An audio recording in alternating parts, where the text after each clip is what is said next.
जिनके घर में ज्यादा रोग हो, बीमारी हो। अगर नवरात्रि का व्रत एक लौंग पर कर रहा है तो उसको करने दो। कोई नवरात्रि का व्रत अगर एक गिलास दूध पर कर रहा है तो उसको करने दो। अगर नवरात्रि का व्रत एक जरासी सुपारी पर कर रहा है तो करने दो। कोई नवरात्रि का व्रत कैसे कर रहा है उसको करने दो, उसकी मर्जी। तुम्हारे में जैसा व्रत होता है, तुम्हारे घर में जैसा नियम होता है। और कितनी महत्वता कलश की महाराज। जिनके घर में ज्यादा रोग हो, बीमारी हो, ज्यादा तकलीफें आ रही हो, कष्ट बढ़ रहा हो, बीमारियां बढ़ रही हो, या भय लग रहा हो, डर लग रहा हो, हृदय चित्त में कहीं ना कहीं आपको भय का भान हो रहा हो, तो एक लोटा पानी एक कलश में जल भर कर रख लीजिए और रात भर उसको रख रहने दो। नवरात्र चल रहा है, उस कलश को रात भर रखकर सुबह सुबह उस कलश में एक बेलपत्र डालकर उस जल को नीम के पेड़ के नीचे, जहां नवरात्रि में नीम के पेड़ के नीचे सारी विद्याएं, आदि शक्तियां, सारी देवी उस नीम के पेड़ के नीचे विराजमान रहती हैं। उस कलश में एक बेलपत्र डालकर रात भर रखकर उस जल को पूरे घर में घुमाकर उस नीम के पेड़ के नीचे समर्पित कर दीजिए महाराज। घर में भय लगना बंद हो जाएगा, कोई बड़ी बीमारी आपको घेरेगी नहीं और उस बीमारी से, उस रोग से आप मुक्त रहेंगे। उस बीमारी से, उस रोग से आप मुक्त पाएंगे। वो बीमारी आपको घेरेगी। कलश का नवरात्रे में 9 दिन में से कोई एक दिन ऐसा ले लो जिस दिन कन्याओं का भोजन कराओ, साथ में उनको लाल चुनरी ओढ़ाओ या कोई लाल वस्त्र, लाल पूजन की सामग्री उनको दो, सुख मिलेगा। नवरात्रि में देवी जी की जो बाती लगाई जाती है वो लंबी लगाई जाती है। लंबी बाती का प्रमाण अलग होता है। लंबी बाती क्यों लगाई जाती है? भगवान के मंदिर में दीप में, देवियों की पूजन में, लक्ष्मी की वृद्धि के लिए। कौन से देवता क्या लंबी बत्ती लगती है और कौन से देवता क्या गोल बत्ती लगती है, उसका भी प्रमाण बनता है।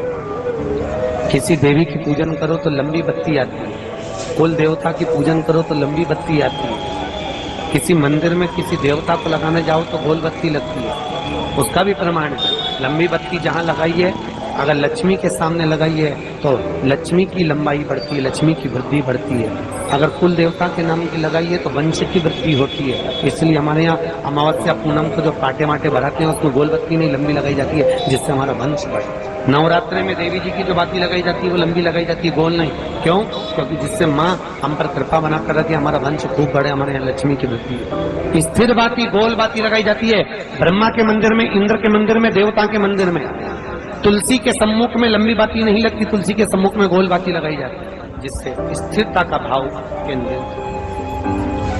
पीपल के वृक्ष के नीचे कभी लंबी बाती नहीं लगती, बड़ के पेड़ के नीचे कभी लंबी बाती नहीं लगती, आंवले के पेड़ के नीचे कभी गोल बाती नहीं लगती, आंवले के वृक्ष के नीचे लंबी बाती। आम के जो पत्ते जिस डाली में लगे होते हैं वो डाली कोमल सी डाली, 11 टुकड़े महाराज एक कच्चे सूत से लपेटकर 11 बार उसका भाग, जब उसको लपेट लोगे इस तरह से इकट्ठा करके, आगे का जो भाग है 11 बार कच्चा सूत लपेटने के बाद जो भाग पीछे का आगे का कोई भी हो उसको शहद में डुबाकर शिव जी को समर्पित कर दो। किस जगह पर रखना है? अशोक सुंदरी वाली जगह। अशोक सुंदरी की जगह जानते हो आप लोग, पहले भी आपको बताया है, आज फिर आपको वर्णन कर दें। जैसे ये गोल जलाधारी है, ये शिवलिंग रखा है, ये 2 जहां से पानी बह रहा है बाबा के चरणारविंद, राइट में श्री गणेश जी का स्थान, लेफ्ट में कार्तिकेय का स्थान, बीच में अशोक सुंदरी की जगह। शंकर भगवान की 6 लड़कियां हैं। भगवान शंकर के 13 बच्चे, 13 बच्चों में से 6 लड़कियां, उस 6 लड़कियों में से एक लड़की का स्थान, भगवान शंकर की एक बेटी का स्थान, अशोक सुंदरी का स्थान सामने पद्म पुराण में स्पष्ट किया। ये स्थान अशोक सुंदरी का। शंकर भगवान की जलाधारी में पार्वती जी का हस्त कमल, ऊपर से जो एक एक बूंद पानी गिरता है, ये शंकर भगवान की 5 लड़कियों का स्थान है। जया, विषहरा, सामरी बारी, दौतली और देव। शंकर भगवान की 5 लड़कियां भगवान शंकर के मस्तक पे जल की धार गिरा रही हैं।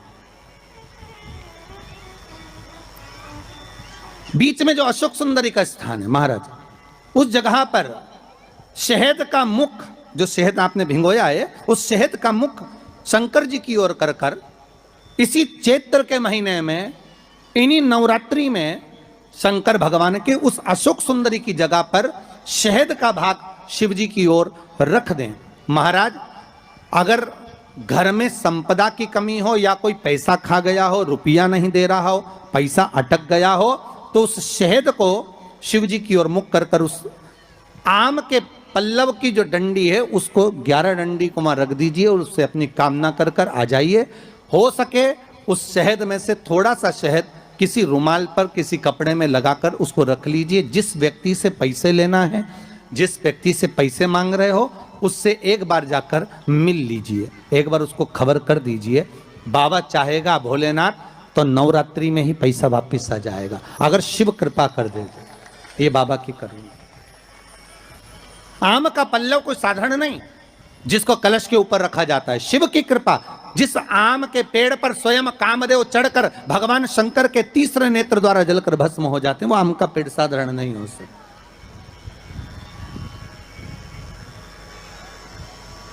सहज नहीं है। और वैसे भी शिव शिव है महाराज। आम का जो पत्ता होता है, आम का जो पल्लव होता है, उस आम के पत्ते पर हल्दी और सिंदूर,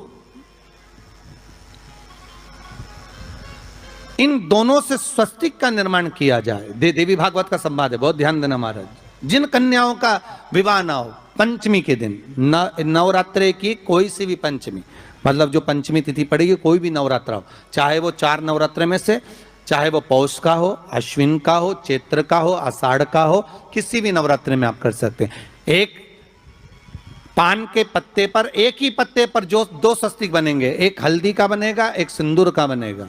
बस अंतर इतना है, जो हल्दी का स्वस्तिक है उस पर कंकु के चावल अर्थात रौली के चावल, रोली कुंकू के चावल रखना है, और जो सिंदूर का है उस पे हल्दी के चावल रखना। इतना रखकर जिस लड़का लड़की का विवाह नहीं होता उसकी हथेली पर रखकर उसका नाम और गोत्र बोलकर महाराज उसको ले जाकर नीम के पेड़ के नीचे उसको रख दिया जाता है। मात्र 3.5 या 4 महीने ऐसे रहते हैं जिसके अंदर उस लड़का लड़की का विवाह पक्का हो जाता है। जिसका विवाह नहीं होता केवल उसी के लिए,